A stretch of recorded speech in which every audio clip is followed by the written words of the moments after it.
नमस्कार, voice and vision में बहुत बहुत स्वागत है आपका। मैं हूं अर्चना सिंह। अभी कुछ ही समय में वैलेंटाइन डे आने वाला है, जब यंग कपल्स या कहें कि कोई भी लड़का लड़की कॉलेज में, ऑफिसेज में एक दूसरे को प्रपोज करते हैं।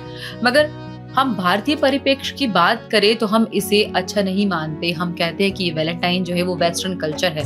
इस पर आज हम बात करते हैं। हमारे साथ है डॉक्टर जयकिरण गोयल। आपने सनातन धर्म पर गहन अध्ययन किया है, कई पुस्तकें आपने लिखी हैं। सर, बहुत बहुत स्वागत है आपका। आपका भी स्वागत है अर्चना जी। सर, अभी कुछ समय में वैलेंटाइन डे आने वाला है, जिसमें जो लड़के लड़कियां हैं वो एक दूसरे को अपने प्यार का इजहार करते हैं, प्रपोज करते हैं। मगर भारतीय परिप्रेक्ष्य में ये बोला जाता है कि कहीं ना कहीं हम वेस्टर्न कल्चर से इन्फ्लुएंस हैं। और मैंने सुना है कि बसंत पंचमी के दिन कामदेव और रति का भी संबंध है।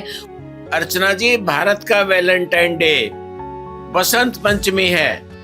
बसंत पंचमी ब्रह्मांड का प्रेम दिवस है। आज इस विज्ञान को गहराई में जाकर के हम समझने का प्रयास करेंगे। 1970 के दशक तक भारतीय समाज बसंत पंचमी को प्रेम दिवस के रूप में मनाता था और बसंत पंचमी के दिन ही माँ सरस्वती की आराधना विद्या की देवी के रूप में होती है। अंग्रेज चले गए, हम आजाद हो गए, किंतु अंग्रेजों की गुलामी की चादर को हमने ऊपर ओढ़ लिया। अंग्रेजी बोलना प्रोग्रेसिव हो गया और मॉडर्निटी का प्रतीक मान लिया। मनुष्य सभ्यता के आरंभ का इतिहास भारत का इतिहास है। भारत के इतिहास में जैसे मनुष्य सभ्य होने लगा, जैसे भाषा विकसित होने लगी, तो उस भाषा के अंदर काम इस शब्द की उत्पत्ति हुई। किस बात के लिए? पुरुष के अंदर जो स्त्री के प्रति जो इच्छा की उत्पत्ति है, उसको शब्द दिया काम। और स्त्री के अंदर जब काम की इच्छा हुई तो उसको एक शब्द दिया रति। ये काम और रति का जो पहला आकर्षण है, जिसको भाषा ने शब्द दिया, उसके लिए बसंत पंचमी ब्रह्मांड का पहला दिन है। बसंत पंचमी वास्तव में प्रेम दिवस है। वैलेंटाइन डे, एक सैनिक ने किसी को प्रेम पत्र लिखा। रोम के अंदर क्यूपिड एक शब्द प्रयोग होता है। वो क्यूपिड जो शब्द है वो भी काम का प्रतिनिधित्व करता है जी। मतलब उसका पर्यायवाची है। जो मस्तिष्क के अंदर इंस्टेंट पैदा होता है, वो इंस्टेंट का नाम काम है, उसी का नाम क्यूपिड है। सर, यही मेरा सवाल था कि मैंने सुना है कि बसंत पंचमी के दिन कामदेव और रति का भी संबंध है। सरस्वती पूजा तो सबको पता है, ये बहुत कम लोग जानते हैं या शायद नहीं भी जानते हैं। तो इसका क्या अभिप्राय है कि उनकी भी उस दिन पूजा होती है या उनका भी? सरस्वती पूजा बाद में आरंभ हुई, बसंत पंचमी का उद्भव पहले हुआ। काम और रति का मिलन पहले। जी जी। हम जब बालकपन से किशोर अवस्था और तरुणाई की तरफ बढ़ते हैं तो शरीर के अंदर एक अजीब सी हलचल पैदा होती है। शरीर के अंगों में एक अजीब सी सिरहन, अजीब सी हलचल होती है। जब तरुणाई आती है, हमारी इच्छाएं जागृत होती हैं। 15-16 साल, 14 साल की उम्र में लड़कों की, तरुण बच्चों की, और इसी आयु में 13-14 साल की उम्र में हमारी बेटियों की। और तरुणाई से लेकर के यूथ तक की उम्र, जिसको हम जैन जी बोलते हैं। ये जो जैन जी की आयु है, ये आदमी को अपनी एकेडमिक एक्सीलेंस, पढ़ाई लिखाई, शिक्षा, ज्ञान के सृजन जी, उसके ऊपर केंद्रित होनी चाहिए। My dear young friends, academic excellence की एज दोबारा नहीं आती। हम जीवन भर प्रेम कर सकते हैं, जीवन भर रिलेशनशिप बना सकते हैं, किंतु जीवन भर स्कूल कॉलेज में पढ़ नहीं सकते। पढ़ाई लिखाई की किशोर तरुण और अवस्था वापस नहीं आती। ये दोनों काम इकट्ठे हैं। इसलिए भारतीय ऋषियों ने प्रेम दिवस बसंत पंचमी को माँ सरस्वती की आराधना करने के लिए स्थापित किया और इस दिन माँ सरस्वती की पूजा करने का विधान दिया। कितनी अद्भुत अलौकिक है माँ सरस्वती। उनके एक हाथ में वीणा और एक हाथ में पुस्तक। सर, भगवान श्री कृष्ण ने गीता में भी कहा है कि ऋतुओं में मैं बसंत हूँ, तो ऐसा क्यों कहा है? भगवान श्री कृष्ण ने भगवत गीता के 10वें अध्याय के 35वें श्लोक में कहा है, मैं गायन करने योग्य श्रुति में ब्रह्मास्त्र और छंदों में गायत्री छंद हूं तथा महीनों में मार्गशीर्ष और ऋतुओं में बसंत हूं। भगवान श्री कृष्ण अव्यक्त विचार की अभिव्यक्ति करके गए हैं। उन्होंने इसलिए कहा कि ऋतुओं में बसंत हूं कि बसंत ऋतु सर्जन की ऋतु है, ज्ञान की ऋतु है, मिलन और ज्ञान। इसलिए भगवान श्री कृष्ण ने कहा कि मैं ऋतुओं में बसंत हूँ। सर कहते हैं कि जब कामदेव और रति जब पृथ्वी पे आते हैं तो पृथ्वी भी अपना श्रृंगार करती है, नए नए फूल खिलते हैं, और तो इसका क्या अभिप्राय है? काम और रति की जब हम बात करेंगे जी, तो इसका मतलब मेल और फीमेल जी, केवल वो ह्यूमन सोसाइटी तक सीमित नहीं है, मनुष्य समाज तक सीमित नहीं है। ब्रह्मांड के अंदर बोटैनिकल, जूलॉजिकल जितनी भी उत्पत्ति है मेल और फीमेल के मिलन से होती है। मेल काम, फीमेल रति। गेहूं का दाना या सरसों का दाना जब खेत के अंदर जाएगा, उस बीज के अंदर, गेहूं के बीज में या सरसों के बीज में, बीज में मेल और फीमेल दोनों हैं, बॉटनी के स्टूडेंट जानते हैं। जैसे वो जमीन के अंदर जाएगा, उसको पानी मिलेगा, उन दोनों का मिलन होगा। मिलन होने के बाद कोपल फूटेगी। कोपल फूटेगी तो जिस प्रकार से 3 किलो का बच्चा माँ के गर्भ से बाहर आता है, वो फिर धीरे धीरे धीरे धीरे सूर्य के प्रकाश में आकर के और विकसित होगा। ये सृजन है। तो सृजन और विसर्जन ये पूरे सृष्टि का, पूरे ब्रह्मांड का नियम है। इसलिए प्रकृति मतलब स्त्री, फीमेल तत्व, वो पतझड़ के बाद श्रृंगार करती है, चारों तरफ हरियाली छा जाती है। प्रकृति में बसंत की सबसे बड़ी परिभाषा है मोर और मोरनी का प्रेम। जो मोर अपने पंखों को फैला करके और नृत्य करता है और उसकी प्रेमिका मोरनी प्रेमिका के रूप में निहारती, कितना अद्भुत दृश्य है प्रकृति का, और उसके अंदर फिर नया सृजन होता है। इसलिए बसंत पंचमी वास्तव में सृजन का दिन है।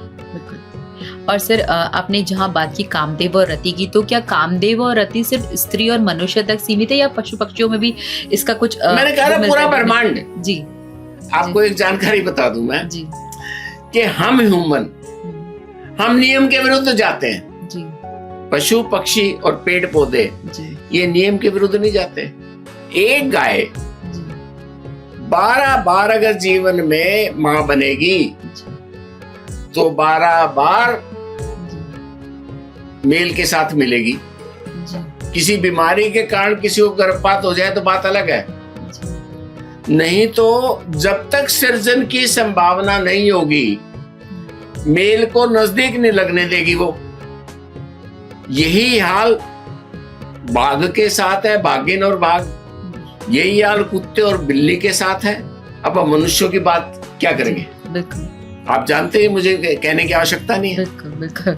वो जितनी बार मां बनेंगे जी, प्रकृति के अंदर जी, उतनी बार बालक होगा, सृजन होगा। जी, हमारी तरह नहीं है। सर एक और प्रश्न था कि जो कामदेव का जो चित्र होता है तो उनके हाथ में जो बाण होता है वो फूलों का होता है, तो इससे बसंत पंचमी का इन दोनों से मतलब क्या समागम है? क्या विचार अव्यक्त तत्व है जी, विचार अव्यक्त तत्व है। अब उसको अभिव्यक्ति के लिए बाण दे दिया कि भी मैं स्त्री को लुक्रेट करना चाहता हूँ, अपनी तरफ आकर्षित करना चाहता हूँ। उसका एक सिंबल है धनुष बाण, बस ये उसका एक सिंबल है। मतलब नए नए फूल खिलते हैं तो वो उसका एक वो सिंबल है, वो सिंबॉलिक है वो जी। और सर आपने वैलेंटाइन डे की जब बात की थी, तो आजकल एक बहुत कैजुअल अप्रोच है वैलेंटाइन डे को लेकर, और कोई भी किसी को प्रपोज करते हैं। अगर हम बात करें अपने सनातन धर्म की, शकुंतला की हम बात करते हैं, दुष्यंत की, तो उनकी कहानी में भी प्रेम दिखाया गया है, तो वो किस तरह से रिलेट होती है? दिखाया गया नहीं, वो प्रेम है, प्रेम है, बिल्कुल फर्क है दोनों में। जी जी। इसके अंदर भाषा का बहुत बड़ा अंतर है जी। हमारी भाषा और यूरोप के अंदर भाषा, मैं भाषा की बुराई नहीं कर रहा हूं मित्रों। जब हम मुंह से लव कहते हैं तो हमारे कहने में कैजुअल अप्रोच है। आई लव यू, उसके अंदर सहजता, सहनशीलता, सोच विचार ये परिलक्षित नहीं होता। और भारत के अंदर इसको क्या शब्द मिला है?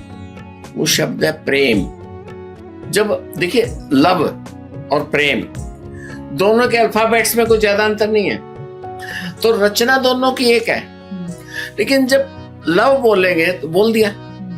प्रेम जो है वो उतना छोटा कभी प्रोनाउंस ही नहीं हो सकता जितना लव हो जाएगा। प्रेम जब प्रोनाउंस करेंगे, परे, अपने आप इसके ऊपर फोर्स चली जाएगी, रे, परे, जो मुझसे दूर है, मैं यानी मैं।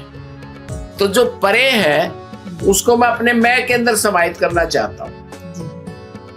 तो जो प्रेम शब्द है ये एक दूसरे में विलय करता है, तो उसके अंदर एक स्थिरता है, एक ठहराव है, एक मानसिक परिपक्वता है। प्रेम, मैं किसी से प्रेम करता हूं, दूसरे को अपने अंदर समाहित कर रहा हूं। तो कैजुअल अप्रोच और प्रेम, अब जब प्रेम आ गया, जब दूसरे को आप समाहित कर रहे हो, इसमें से शरीर पीछे छूट गया, शरीर पीछे छूट गया, एक आत्मा का दूसरे में विलय कर लिया। जैसे गंगा नदी गोमुख से चली और समुद्र में जाकर के समाहित हो गई, गंगा सागर। गंगा और सागर जब दोनों पानी मिल गए, क्या आप अलग कर सकते हैं कि भी गंगा का पानी कौन सा है, समुद्र का पानी कौन सा है? गंगा सागर हो गया, एक में ही विलय हो गए, दोनों विलय हो गया। तो जो प्रेम शब्द है ये एक दूसरे में विलय करता है, विलीन हो गया, सब कुछ अलग नहीं रहे, आइडेंटिफिकेशन अलग नहीं रही उनकी। तो कैजुअल अप्रोच में ऐसा नहीं होता। और जब विलय हो गया तो फिर मैंने अपने माता पिता का विलय भी अपने अंदर में कर सकता हूँ, माता पिता भी मेरा विलय कर सकते हैं, मेरी बहन भी अपने भाई का विलय कर सकते हैं अपने अंदर। शरीर पीछे छूट गया ना। तो जो प्रेम है वो कभी कैजुअल नहीं हो सकता। परे, जो मैं नहीं हूं वो परे है। परमात्मा से बना शब्द परम आत्मा। परम एक तो ये हो गया शब्द कि वो जो परम है, जो श्रेष्ठ है, लेकिन इसमें भी परे है, परे जो मुझसे श्रेष्ठ है, उस परमात्मा को मैं अपनी आत्मा के साथ विलय कर रहा हूं। तो ये कैजुअल अप्रोच नहीं है। तो भारत के अंदर एक एक शब्द भारतीय भाषा के अंदर जो बना है वो अभिव्यक्ति को सार्थकता देने के लिए है, कैजुअल अप्रोच नहीं है उसकी। और सर एक लास्ट क्वेश्चन और मैं आपसे पूछना चाहती हूँ, मेरा लास्ट सवाल है कि जो आजकल की जनरेशन है, जो आपने बात की क्यूपिड की, तो अगर प्रेम के देवता कौन है, लव ऑफ गॉड क्यूपिड तो सबको पता है, लोगों को पता नहीं कि कामदेव हैं जो प्रेम के देवता है, आकर्षण के देवता है, जिनसे सृष्टि चलती है। तो उसके लिए क्या कहना चाहते हैं, कोई मैसेज यंग जनरेशन को आप देना चाहते हैं? हेलो फ्रेंड्स, इस बार वैलेंटाइन डे नहीं, 23 जनवरी को प्रेम डे सेलिब्रेट करें। मैं अपनी यंग जनरेशन को, जैन जी को एक ही संदेश देना चाहता हूं कि जो दिखावा है, भेड़ चाल है, हम ट्रेंड सेटर बने, ट्रेंड हम सेट करेंगे, दुनिया हमारे पीछे चलेगी। 23 जनवरी को बसंत पंचमी और 14 फरवरी को वैलेंटाइन डे, और चांस देखिए कि 15 फरवरी को महाशिवरात्रि। महाशिवरात्रि पूरे ब्रह्मांड के अंदर स्त्री तत्व और पुरुष तत्व का मिलन, उनके विवाह का दिन, ब्रह्मांड के सृजन का दिन। इस बीच क्या हम अपने प्रेम को याद कर सकते हैं? आप सीनियर हैं, युवा हैं, प्रेमी हैं या प्रेमिका, प्रेम दिवस बसंत पंचमी 23 जनवरी से 15 फरवरी महाशिवरात्रि, इन दिनों को प्रकृति के साथ जोड़ें। प्रेम वर्तमान में है, नया करना है, या जो बीत गया, हृदय की गहराइयों में उतरकर प्रेम को जिएं। जीवन के उन पलों का स्मरण करें जब प्रेम के सागर में आप खो गए और अपने प्रिय की आंखों में डूबकर अपने प्रेम की अभिव्यक्ति कुछ इस प्रकार की हो। मैं पीने का आदी नहीं हूं जाम वो जो शीशे के पैमानों से पिलाए जाएं। मैं तो पीने का आदी हूं जाम वो जो आंखों के मैखाने से पिलाए जाएं। तो बहुत सुंदर चर्चा आज आपने की बसंत पंचमी के बारे में लोगों को बताया। बहुत बहुत धन्यवाद आपका। आपका भी धन्यवाद अर्चना जी।